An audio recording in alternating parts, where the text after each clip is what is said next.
안녕하세요. 얼굴뼈 닥터 윤무식입니다. 자, 드디어 무턱에 대해 제가 말씀드리고자 하는데요. 무턱을 수술로 개선하는 방법은 양악수술이나 하악수술 또는 턱끝수술 등등 수술 방법이 상당히 다양하기 때문에 영상 하나로 제작이 어려워서 오늘은 무턱 수술 중 가장 기본인 턱끝 수술에 대해서 말씀드리고자 합니다. 턱끝 수술의 정식 명칭은 이부 성형술, 영어로는 지니오플라스티라고 합니다. 턱끝을 뜻하는 의학적 용어인 지니오란 단어에 플라스티, 성형한다라는 단어가 붙어서 말 그대로 턱끝 성형이라는 뜻인데요. 턱끝 수술로도 긴턱이나 주걱턱, 비대칭 등등을 개선할 수 있지만 오늘은 무턱과 관련된 내용에 대해서만 말씀드리겠습니다. 그럼 무턱인 경우 양악수술이나 하악수술이 아닌 턱끝 수술로 개선이 가능한 경우는 어떨 때일까요? 부정교합이 없고 턱뼈의 위치 자체는 어느 정도 정상 범주에 있는데 턱끝만 들어간 경우 턱끝 수술만으로 무턱을 개선할 수 있습니다. 또한 부정교합이 있어도 무턱 부정교합, 그러니까 턱이 아래로 들어간 2급 부정교합의 경우 기능적으로 심각한 문제가 있는 경우는 드물며 어느 정도 교정으로도 해결이 가능하기 때문에 부정교합은 교정으로 해결하고 턱끝은 수술로 개선하는 경우도 있습니다.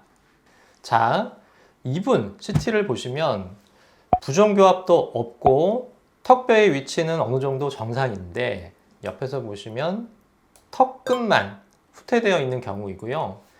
이게 수술 전이고 수술 후 CT입니다. 턱끝만 절골을 하고 앞으로 빼준 후에 고정핀으로 고정을 시켜주어 무턱을 개선한 케이스입니다. 턱끝 수술은 이렇게 뼈를 절골하는 수술이므로 전신마취가 필요하긴 하지만 턱끝만 수술하기 때문에 수술 시간은 30분 이내로 금방 끝나고요. 당일 퇴원이 가능합니다. 무턱일 때 보형물을 넣는 것은 어떤가요? 보통 턱끝에는 실리콘 보형물을 많이 넣는데요. 이분 엑스레이를 보시면 여기 밝은 회색으로 보이는 이게 바로 보형물입니다.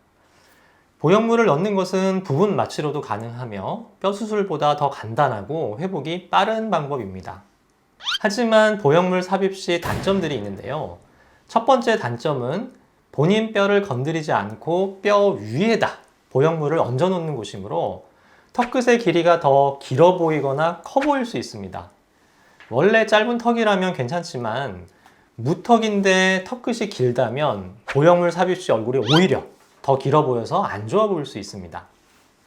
두 번째 단점은 아무래도 보형물은 이물질이다 보니 이물 반응, 그러니까 염증 반응이 생기기 쉽고요.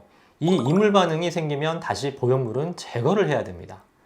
세 번째 단점은 턱끝 근육이 자꾸 보형물을 안쪽으로 눌러서 시간이 지날수록 점점 뼈속으로 파고 들어간다는 것입니다.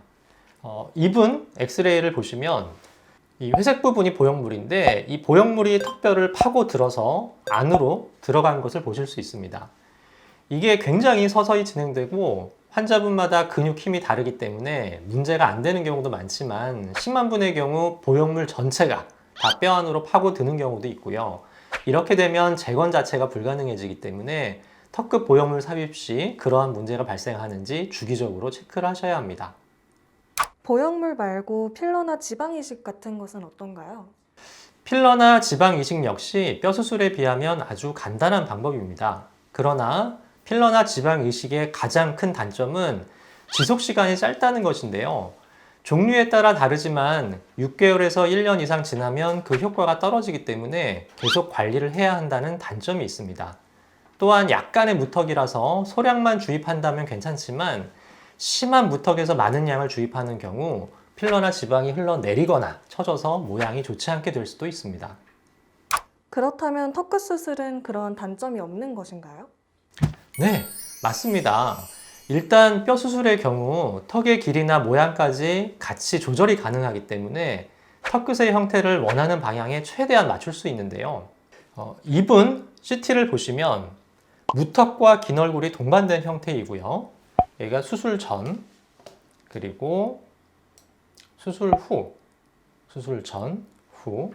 그래서 긴 얼굴이 턱끝 수술을 통해서 길이를 축소를 해 주었고, 옆에서 보시면 무턱인 턱끝이 이렇게 턱끝을 앞으로 이동을 시켜서 무턱도 함께 개선을 해준 케이스입니다.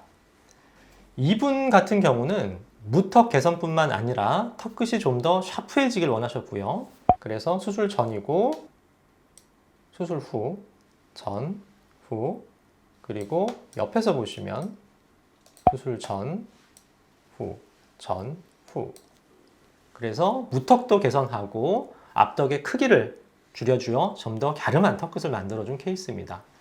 그리고 이분 같은 경우 무턱뿐만이 아니라 비대칭도 있어서 무턱을 개선하면서 비대칭까지 같이 개선을 한 케이스인데요. 이게 수술 전이고 수술 후, 전, 후, 전, 후. 옆에서 보시면 수술 전, 후, 전, 후. 그래서 비대칭 및 무턱을 한꺼번에 개선을 한 케이스이고요. 보시면 고정 핀이 안 보이죠? 바로 투명 핀을 사용하여 턱끝 수술을 진행한 케이스입니다. 이렇게 뼈의 모양을 조절할 수 있는 장점 이외에도 뼈 수술의 경우 효과는 당연히 영구적으로 유지되며 본인 뼈이기 때문에 이물 반응 없이 회복이 된다는 장점이 있습니다. 그리고 여기 보이는 이게 이제 목구멍 속 기도 공간인데요. 턱끝 수술로 무턱을 개선하면 이렇게 수술 전이고 수술 후, 수술 전, 후. 기도 공간이 약간 더 넓어지게 되어서 기도가 좁거나 수면 무호흡증을 가진 분에게 도움을 줄 수도 있습니다. 그럼 턱끝 수술의 안 좋은 점은 뭐가 있을까요?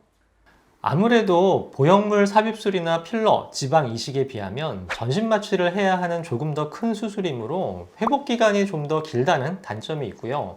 비용도 마찬가지로 제일 비싸겠죠. 또한 아무래도 절개 라인을 크게 가져가고 그만큼 피부를 잡아당기고 수술을 해야 하므로 감각, 신경이 늘어나는 간접 손상이 생길 수 있어서 감각이 약간 무뎌지는 부작용이 있을 수 있습니다. 하지만 신경을 직접적으로 건드리지는 않기 때문에 보통은 거의 다 회복이 되므로 크게는 걱정하지 않으셔도 되겠습니다. 그리고 길이를 줄이거나 턱끝의 크기를 줄이는 경우 약간의 살처짐 가능성이 있는데요. 무턱을 개선하는 턱끝 수술의 경우 턱끝을 전방 이동시키면서 다시 처진 피부를 잡아주기 때문에 처짐 역시 크게 걱정하실 필요는 없습니다. 자, 오늘의 요점 정리.